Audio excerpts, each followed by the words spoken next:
제가 육형제 중에 셋째입니다. 그리고 우리 원조 협동 목사로 있는 박영선 목사가 막내입니다. 막내 제수 시대는 김현영 사모님, 그 사모님이 결혼 전에 우리 집에 와서 우리 육형제를 보고 나서 첫 느낌이 이랬다고 합니다. 어쩜 저렇게 육형제가 제각각 다르게 생겼을까? 이게 첫 느낌이었다고 합니다. 여러분들도 주변에서 그런 형제들을 보신 적이 있을 것입니다. 분명히 한 어머니의 뱃속에서 태어났는데 형제들이 예모도 다를 뿐만 아니라 성격도, 성향도, 취미도, 심지어 식상까지도 다른 것을 본 적이 있을 것입니다. 오늘 본문에 나오는 두 형제가 그랬습니다. 본문에 나온 에서와 야곱은 형제지간입니다. 거기다가 이란성 쌍둥이입니다. 자, 그런데 이 쌍둥이 형제가 달라도 너무 달랐습니다. 우선 외모부터 달랐습니다. 형 에서, 몇 분 더 일찍 태어난 형 에서는 몸이 붉고 털이 많았다고 했습니다. 성경에 전신이 털옷 같다 이렇게 표현했습니다. 반면에 야곱은 살이 매끄럽다 그랬습니다. 털이 없고 살이 매끄럽다 이렇게 성경에 나와 있습니다. 야곱의 살이 매끄럽다는 사실을 어디서 찾아볼 수 있습니까? 그 에서와 야곱의 아버지 이삭이 이제 늙어서 죽음이 가까이 오고 있다는 사실을 알고 장남 에서에게 장자에게 주어질 축복 기도를 해주고 싶었습니다. 그래서 아버지 이삭이 장자 에서를 불러서 에서야, 내가 너를 이렇게 축복 기도해주고 싶으니 내가 좋아하는 그 요리를 해서, 그러니까 밖에 나가서 사냥을 해서 그 요리를 해서 내게 별미를 주면 그 별미를 내가 먹고 너를 위해 장자가 받을 축복 기도를 해주마 이렇게 했습니다. 자, 그래서 이 에서는 그 축복 기도를 받기 위해서 이제 사냥하러 나갔습니다. 자, 그런데 에서가 급히 사냥하러 나간 사이에 그 사이에 작은 아들을 편애하는, 그러니까 아버지는 장남 에서를 좋아했고 어머니는 차남 야곱을 좋아했는데 이렇게 부모가 서로 편애했습니다. 이렇게 야곱을 편애했던 어머니가 그 사이에 야곱에게 이렇게 말했습니다. 야곱아, 너는 네가 형 대신, 나는 네가 형 대신 네가 장자의 복을 축복 기도를 받기를 원한다. 지금 네 아버지는 눈이 어두워서 잘 구별을 못하니까 네가 형 에서인 척 꾸미고 형 에서가 받을 장자의 그 축복 기도를 네가 받으라 라고 말했습니다. 자, 그때 이 야곱이 어머니 리브가에게 이렇게 말합니다.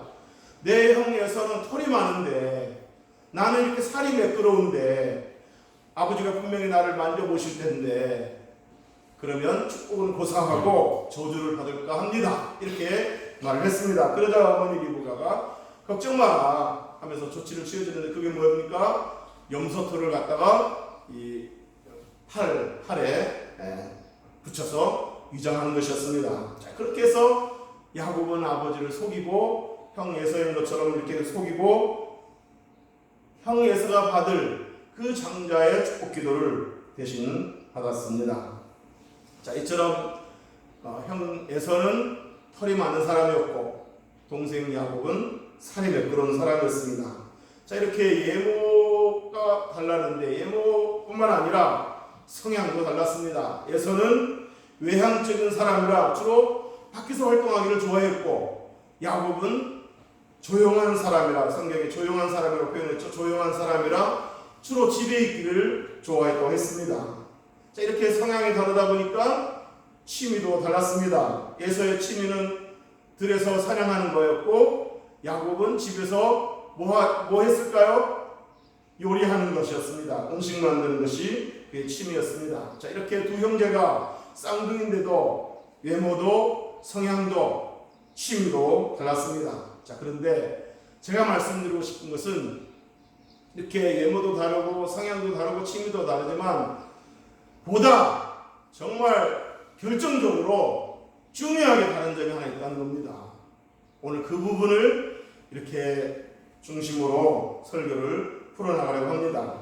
자, 이 에서와 야곱이 여러 모양으로 다른데 정말 우리가 알아야 할 정말 중요하게 결정적으로 다른 점이 있는데 그건 뭐냐면 에서가 물질적인 사람이라면 야곱은 영적인 사람이었습니다. 에서가 사람 중심의 사람이라면 야곱은 하나님 중심의 사람이었습니다.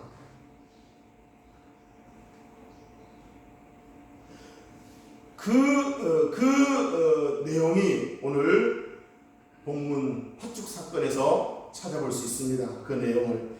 자, 어느 날 형 에서가 사냥을 나갔다가 집에 돌아왔는데 아침 동생 야곱이 팥죽을 써놓고 있었습니다. 배는 고픈데 팥죽 냄새가 맛있게 나고, 그래서 동생 야곱아 그 팥죽 한 그릇 좀 먹을 수 있니 하고 요청을 했습니다. 자, 그런데 이 교활한 야곱은 형이 배고파서 팥죽 한 그릇만 달라는데 그냥 주면 될 걸 흥정을 합니다. 형이 갖고 있는 장자의 권리를 내게 양보하면 내가 이 팥죽 한 그릇을 주겠다, 이렇게 거래를 했습니다. 자, 그러자 에서는 배고프고 또 성질 급한 이 에서가 이렇게 말합니다. 그래, 배고파 죽겠는데 장자가 무슨 소용이 있다, 네가 장자권 가져라 하면서 팥죽 한 그릇에 이 장자의 명분을 팔아버렸습니다. 자, 여기서 우리가 두 가지 사실을 정리해 볼 필요가 있습니다. 첫째는 장자의 명분이 그렇게 중요한가? 구약시대 성경에 장자의 명분이 그렇게 중요한가? 둘째는 이 두 사람과의 거래가 과연 법적인 효력이 있는가? 이런 것들을 좀 생각해 볼 필요가 있습니다.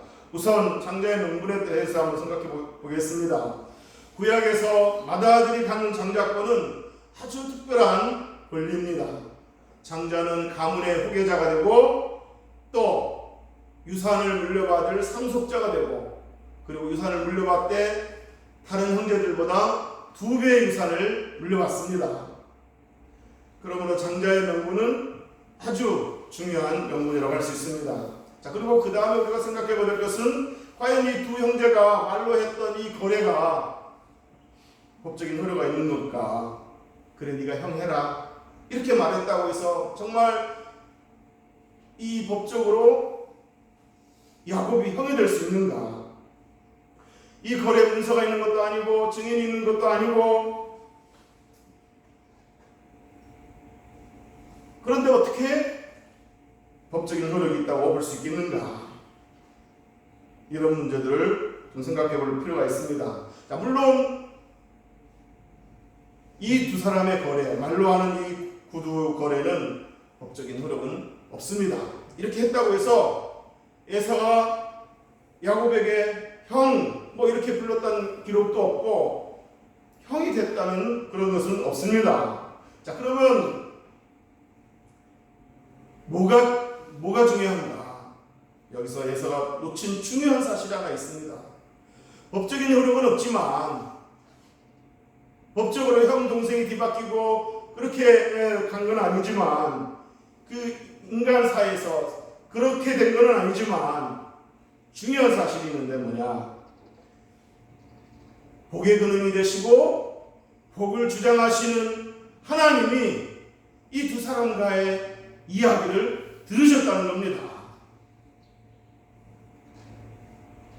하나님이 에서의 말을 들으셨고 에서의 태도를 보셨다는 겁니다. 에서가 뭐라고 하면서 장자의 명분을 팔았습니까? 32절 한번 읽어보겠습니다. 32절 시작. 에서가 이르되 내가 죽게 되었으니 이 장자의 명분이 내게 무엇이 유익하리요? 내가 당장 배고픈데, 당장 현실적인 문제가 급한데 이게 무슨 소용이 있단 말인가? 이게 무슨 나에게 유익이 된단 말인가? 이 말을 하나님이 들으셨다는 거예요. 복의 근원 되시고 복을 주기도 하시고 거두기도 하시는 하나님이 들으셨다는 게 중요한 겁니다. 법적인 문서가 중요한 게 아니고, 또 에서가 어떤 태도로 장자의 명분을 팔았습니까? 34절 다 같이 읽어보겠습니다. 시작. 야곱이 떡과 팥죽을 에서에게 주매 에서가 먹으며 마시고 일어나 갔으니 에서가 장자의 명분을 가볍게 여김이었더라. 에서가 장자의 명분을 가볍게 여겼다는 거예요. 그까짓 장자의 복 없어도 괜찮아. 그까짓 거 없어도 살아. 내 힘으로 살면 되지. 하나님이 주실 장자의 복에 대해서 우습게 생각하고 가볍게 여겼다는 겁니다. 이 태도를 복의 근원이 되시고 복을 주시기도 하시고 거두기도 하시는, 복을 주장하시는 하나님이 들으시고 보셨다는 겁니다. 법적인 문서가 중요한 게 아닙니다. 하나님 앞에서 어떤 말이 나오고 어떤 생각을 갖고 있고 어떤 태도를 갖고 있느냐가 중요한 겁니다.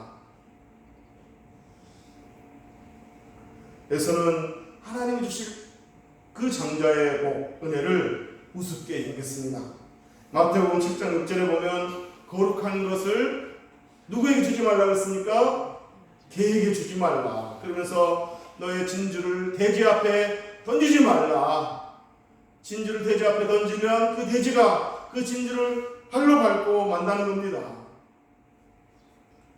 돼지가 진주의 가치를 몰라보고 땅에 발로 밟았듯이 예서는 그 장자의 소중함을 몰라보고 팥죽 한 그릇에 팔아버리고 만 것입니다.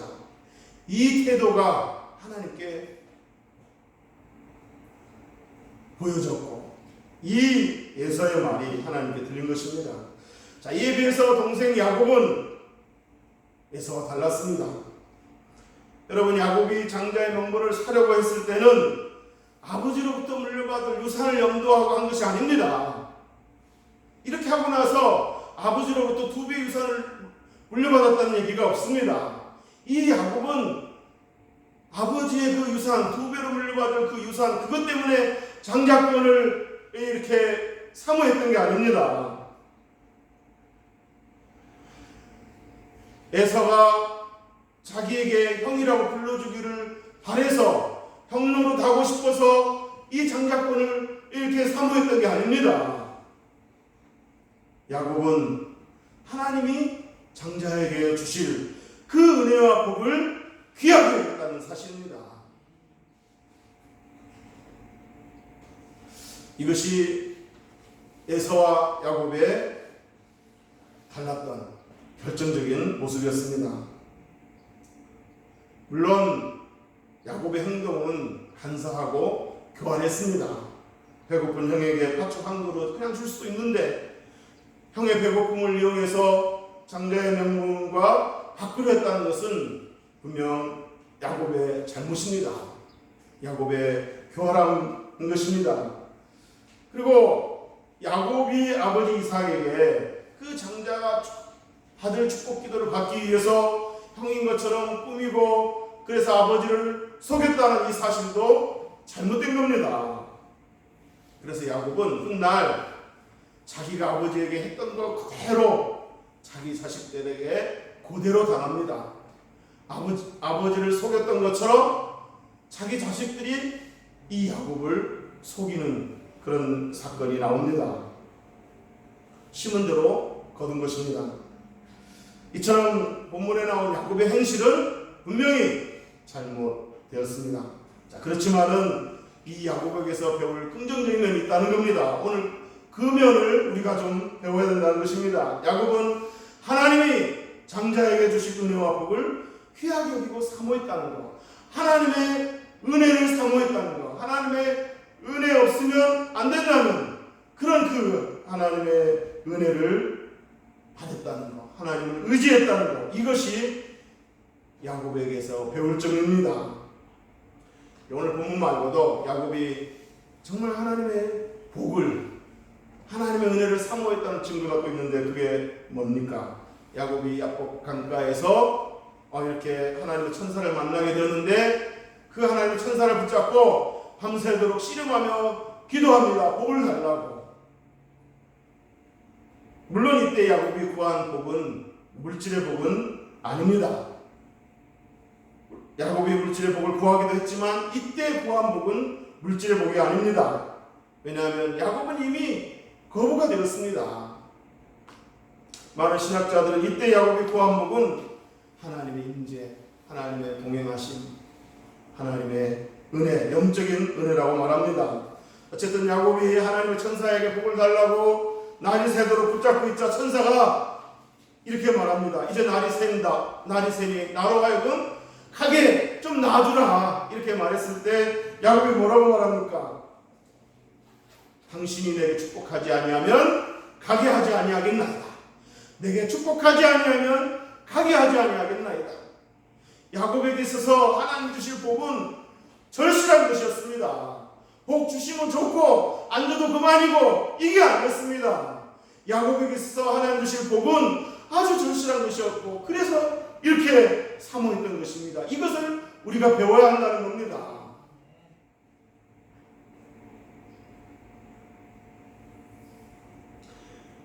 야곱에게는 하나님의 은혜가 아니면 안 된다는, 하나님의 은혜가 절대적으로 필요하다는 절실한 신앙이 있었습니다. 이게 바로 에서와 야곱의 결정적으로 다른 중요한 한 가지였습니다. 에서는 하나님의 은혜와 복을 가볍게 여기고 팥죽 한 그릇에 장자의 명분을 내던졌지만 야곱은 그것을 귀하게 여기고 사모했습니다. 자, 이렇게 그 하나님이 주실 은혜와 복을 귀하게 여기고 사모하는 이 야곱을 보시고 하나님이 이렇게 야곱에게 복을 주시는데 야곱의 한번 간증을 들어보시기 바랍니다. 창세기 32장 10절에 보면은 이 야곱이 이렇게 고백합니다.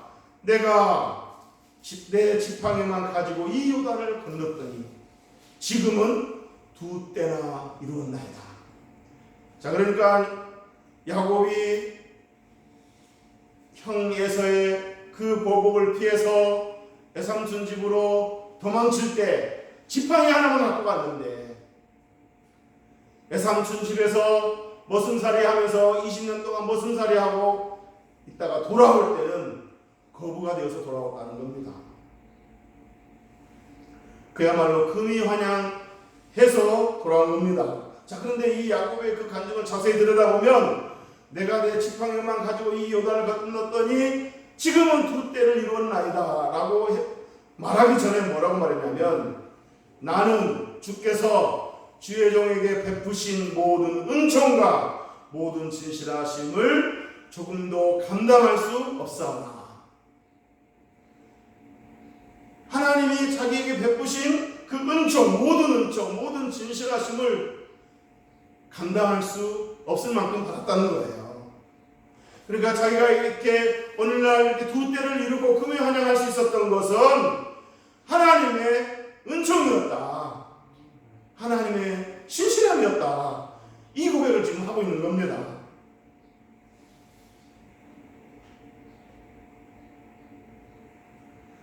야곱은 이처럼 고향을 떠날 때부터서 하나님을 의지했고 하나님은 야곱이 의지한 대로 야곱에게 복과 은총을 주셨습니다. 모든 은총과 신실하심을 감당할 수 없을 만큼 부어주셨습니다. 물론 하나님이 야곱에게 복을 주실 때 그냥 주시지 않고 많은 연단과 고난을 통해서 주셨습니다. 그리고 그 고난과 연단을 통해서 야곱에게 있는 그 간사함과 교활함을 하나씩 제거했습니다. 그렇게 해서 야곱은 영적으로 성숙한 사람이 되었습니다. 실제로 그가 얼마나 영적인 사람이 되었는지 야곱은 죽는 순간에 하나님을 경배했다고 했습니다. 히브리서 11장 21절에 보면 믿음으로 야곱은 죽을 때에 요셉의 각 아들에게 축복하고 그 지팡이 머리에 의지해서 이제 연로하고 기운이 다 빠져서 정말 설 수 없으니까 그 지팡이의 머리를 의지해서 서서 경배했다고 그랬습니다. 죽을 때 각 자녀들에게 손자들에게 축복을 해줬다는 것은 그만큼 축복 기도가 얼마나 중요한지를 알았다는 거고, 그리고 그만큼 영적으로 성숙해졌다는 것입니다. 그리고 지팡이 머리를 의지해서 죽는 순간에 경배했다는 것은 그만큼 더 그는 영적인 사람이 되었다고 볼 수 있는 것입니다. 야곱은 하나님이 주실 은혜와 복을 귀하게 여기고 사모하여 물질의 복뿐만 아니라 영적인 복도 누리는 자가 되었습니다. 반면에 에서는 장자의 명분을 가볍게 여기다가 하나님이 주실 은혜와 복을 놓치고야 말았습니다. 에서는 아버지 이삭으로부터 유산을 물려받았겠죠. 세상 법적으로 장자니까. 그러나 하나님으로부터의 장자의 복은 받지 못했습니다. 그는 아버지로부터 물질의 유산은 받았지만 하나님으로부터 영적인 유산은 받지 못했습니다. 하나님 주신 장자의 명분을 가볍게 여겼던 것에 대한 결과입니다. 하나님 주신 은혜와 복을 기대하거나 사모하지 않았던 것에 대한 결과입니다. 히브리서 저자는 이런 그 에서의 경거망동한 행실을 보고 교훈을 삼으라고 이렇게 권면하고 있습니다. 히브리서 12장 16절에 보면 음행하는 자와 혹 한 그릇 음식을 위하여 장자의 명분을 판 에서와 같이 망령된 자가 없도록 살피라. 한 그릇 음식 때문에 그 소중한 장자의 명분을 팽개친 그런 에서처럼 망령된 자가 되지 말라라고 히브리서 기자는 권면하고 있습니다. 에서는 팥죽 한 그릇 때문에 장자의 명분을 팔아버리는 자로, 그런 망령된 자로 후세 사람들에게 평가가 되었습니다. 그 반면에 야곱은 후세 사람들이 하나님을 부를 때 뭐라고 부릅니까? 아브라함의 하나님, 이삭의 하나님, 그리고 또 뭡니까? 야곱의 하나님.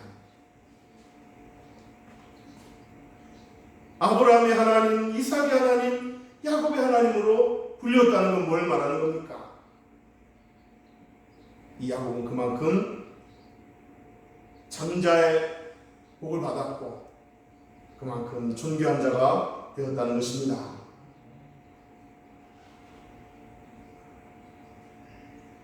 뿐만 아니라 야곱의 가문에서 예수 그리스도가 출생하는 그런 영광을 얻게 되었습니다. 사무엘상 2장 30절에 보면 나를 존중히 여기는 자를 내가 존중히 여기고 나를 멸시하는 자를 내가 경멸하리라. 하나님의 은혜와 복을 소중하게 여기고 하나님을 의지하며 하나님 중심으로 살았던 이 야곱은 존귀한 자가 되었습니다. 아브라함의 하나님, 이삭의 하나님, 야곱의 하나님으로 불리우는 존귀함을 얻었습니다. 그러나 하나님이 주실 그 장자의 복을 내팽개쳐버린 그 에서는 히브리서의 망령된 자로 평가될 정도로 이렇게 멸시를 받았습니다. 나를 존중히 여기는 자를 내가 존중히 여기고 나를 멸시하는 자를 내가 경멸하리라. 믿습니까? 이제 말씀을 정리하겠습니다. 이스라엘 백성들은 하나님을 부를 때 아브라함의 하나님, 이삭의 하나님, 야곱의 하나님이라고 불렀는데 원래는 어떻게 불러야 됩니까? 아브라함의 하나님, 이삭의 하나님, 에서의 하나님 이렇게 불렀어야 되는 거 아니겠습니까? 그런데 그 존귀와 영광을 에서는 내팽개친 거예요. 장자의 명분을 가볍게 여기고 하나님 장자에게 주실 은혜와 복을 가볍게 여기는 탓인 겁니다. 그러나 야곱은 장자의 명분을 귀하게 여기고 장자에게 주신 은혜와 복을 소중하게 여기면서 하나님을 의지하고 하나님께 복을 구하고 하나님의 은혜를 구하고 하나님 중심으로 살았습니다. 사랑하는 성도 여러분, 오늘날 저와 여러분에게도 장자의 명분보다 더 좋은 명분들이 우리에게 있습니다. 하나님의 자녀라는 명분, 그리스도인이라는 명분, 하늘나라 시민이라는 명분, 빛과 소금이라는 명분, 그리스도의 향기라는 명분, 이 아름다운 명분을 우리에게 있습니다. 뿐만 아니라 집사라는 명분, 권사라는 명분, 장로라는 명분, 목사, 사모라는 명분, 이런 아름다운 명분들이 있습니다. 우리에게 주어진 이런 좋은 명분들을 예서처럼 가볍게 여기고 그런 것들을 세상 값싼 어떤 것에 팔아버리는 그런 일은 없어야 될 줄로 믿습니다.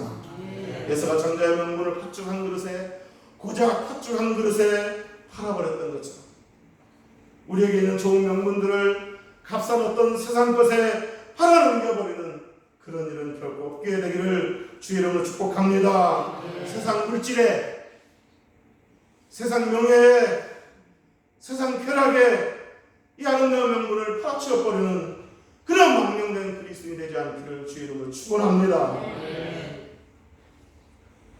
야곱처럼 장자의 명분을 사모하고 그 장자에게 주어질 그 복과 은혜를 사모하다가 정말 야곱의 하나님이라는 그런 아름다운 명분을 얻게 된 것처럼 저와 여러분도 하나님의 은혜를 사모하고 늘 하나님을 의지하고 하나님의 복을 절대적으로 필요로 하고, 그래서 하나님께 물질의 복뿐만 아니라 영적인 복도 누리고, 그래서 하나님 앞에 더 존귀하게 쓰임받게 되기를 주의 이름으로 축복합니다. 그래서 주변에 안 믿는 사람들이 온전교회 그 누구의 하나님을 나도 섬기고 싶다, 이런 말을 들을 수 있게 되기를 주의 이름으로 축복합니다. 온전교회 김아무개 하나님, 박아무개 하나님 나도 섬기고 싶다. 얼마나 좋습니까? 그 누구의 하나님, 내 이름이 들어가서 그 누구의 하나님이라고 사람들의 입에 오른다면 얼마나 좋겠습니까? 뿐만 아니라 주변에 믿는 사람들이, 다른 교회에 믿는 사람들이 온전교회 성도들을 보고 온전교회 그 누구의 하나님은 특별한가 봐, 내가 믿는 하나님과 그 온전교회 누가 섬기는 하나님은 다른가 봐. 물론 다르지는 않죠. 근데 그 하나님으로 또 받는 복이 다르고 쓰임 받는 게 다른 겁니다. 그래서 안 믿는 사람들이 누구 하나님을 섬기고 싶다 이 말도 들어야 되겠지만, 믿는 사람들까지도 저 사람이 믿는 하나님은 특별한가 봐, 이런 말도 들을 수 있게 되기를 주의 이름으로 축복합니다. 기도하겠습니다.